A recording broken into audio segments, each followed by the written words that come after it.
1% of the people in the general population have the overwhelming amount of money, and 1/10 of that 1% has almost all of that, right? So I think it's like the richest 100 people in the world have as much money as the bottom 2.5 billion. And you think, well, that's a terrible thing, and perhaps it is, but what you have to understand is that that law governs the distribution of creative production across all creative domains, right? It's something like a natural law, and we'll talk about that more, but imagine what happens when you play Monopoly. You've all played Monopoly. What happens when you play Monopoly? One person ends up with all the money, all right? Then you play another game of Monopoly. What happens?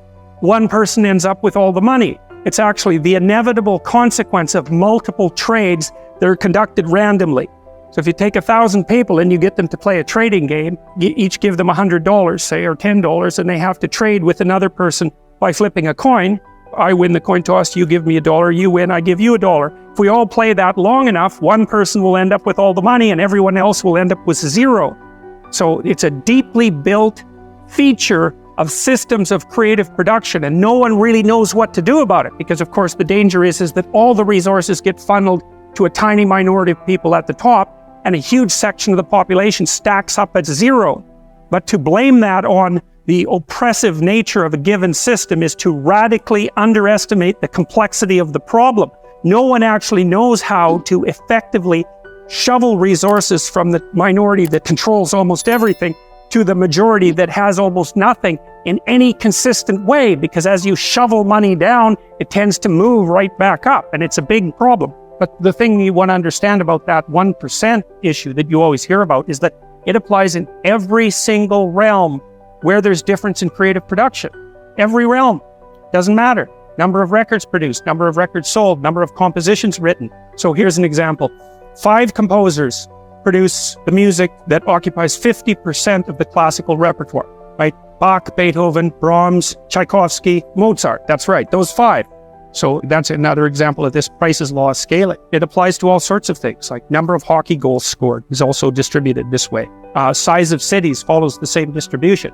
So, you know, people talk about all the time about how unfair it is that 1% of the population has the vast amount of the money, and 1% of the 1% has most of that money, and 1% of the 1% of the 1% has most of that money. But it's an inevitable conclusion of iterated trading games, and we don't know how to fight it. We don't know how to take from the people who have and move it to the bottom without it instantly moving back up to the top. Different people maybe, but still back up to the top. Because even the 1% churns a lot. Like, I think you have a 10% chance, if I remember correctly, you have a 10% chance of being in the top 1% for at least 1 year of your life, and a 40% chance of being in the top 10% for at least 1 year in your life. That's in Canada and the US. It's less so in Europe. So there's a fair bit of churning at the top end. It's not the same people all the time who have the money, but it is a tiny fraction of the people all the time who have all the money. Anyways, the reason I'm telling you about that is because after the peasants were granted their land and started to become farmers, a tiny minority of them became extremely successful, and those people produced almost all of the food for Russia and the Ukraine. So what happened in the 1920s when bloody Lenin came along and collectivized the farms was that they defined the kulaks, who were these tiny minority of successful farmers who maybe had a brick house and were able to hire a couple of people and had some land and some livestock and were very productive people. They defined them as socially unfriendly elements, and they sent groups of intellectuals out into the towns to collectivize the farms. And so the idea was that while you would pool your land and everyone would farm it collectively, and the land was taken away, of course, from the tiny minority of people who were actually productive and had actually managed to own much of the land. So you have to imagine how that would occur. Okay, so it's in the 1920s, it's after World War I, Russia's in pretty bad shape, the villages are full of brutalized men who have post-traumatic stress disorder, and lots of people who are not doing well at all, and the bloody intellectuals come into the town and they say, you know those successful farmers up the street that you've always been pretty jealous about in your useless manner? Well, they're actually pigs and demons who are stealing from you, so why don't you come out, we'll form a nice little mob and we'll take everything they've got.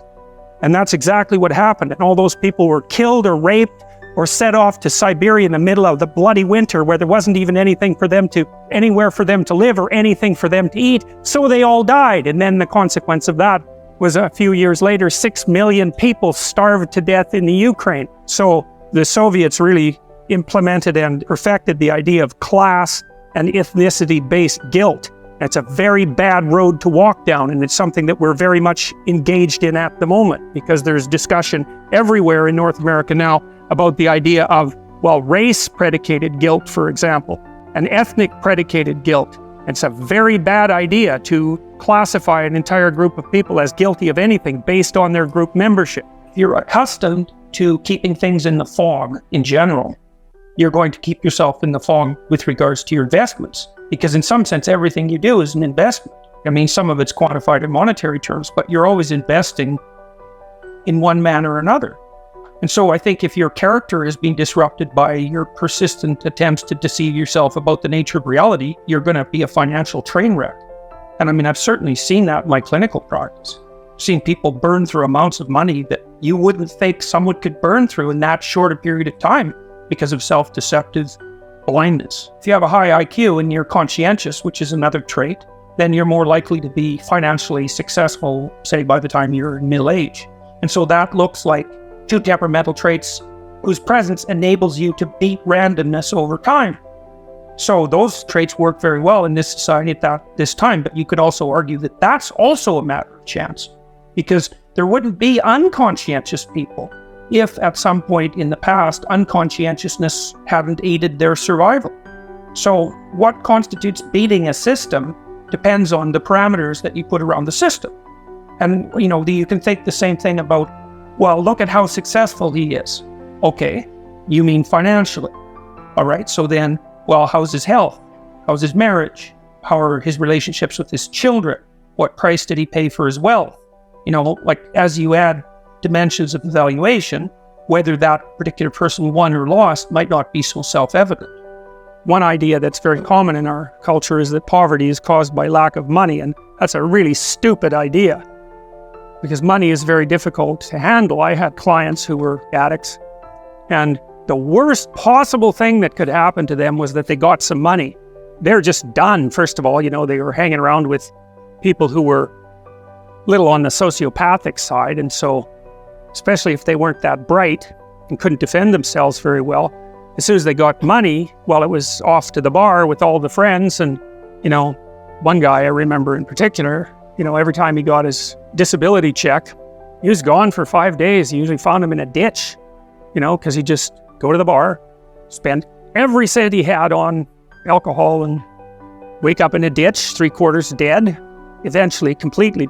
And, then he was ashamed and horrified and repentant, and he'd straighten himself out again. And then that was all well and good until, as long as he was broke, until the next check showed up, and then bang, the same thing. So, it's not like money is necessarily a good for everyone. It's hard to manage money.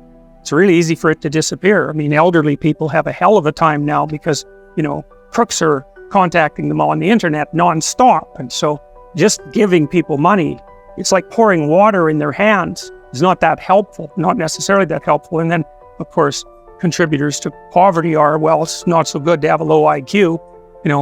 People don't like the idea of IQ because it seems so arbitrary, have a high IQ. Well, it's not like you deserve it exactly. You're set up that way pretty much right from the beginning. It's very, very, very, very stable. You can make a high IQ person stupider by, not educating them up to the level of their possibility, but taking someone who has a low IQ and trying to raise that, it's like, if you can figure out how to do that, well, it's Nobel Prize time for you, because people have tried that a lot. And our society is increasingly sophisticated, so it's by no means obvious.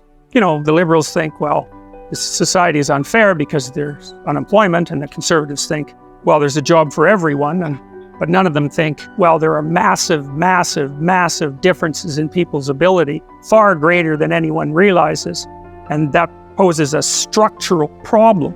I had a client, and I got him a volunteer job, which is way harder than you think. You need a police check, for example. Like, it's harder to get a volunteer job than a real job.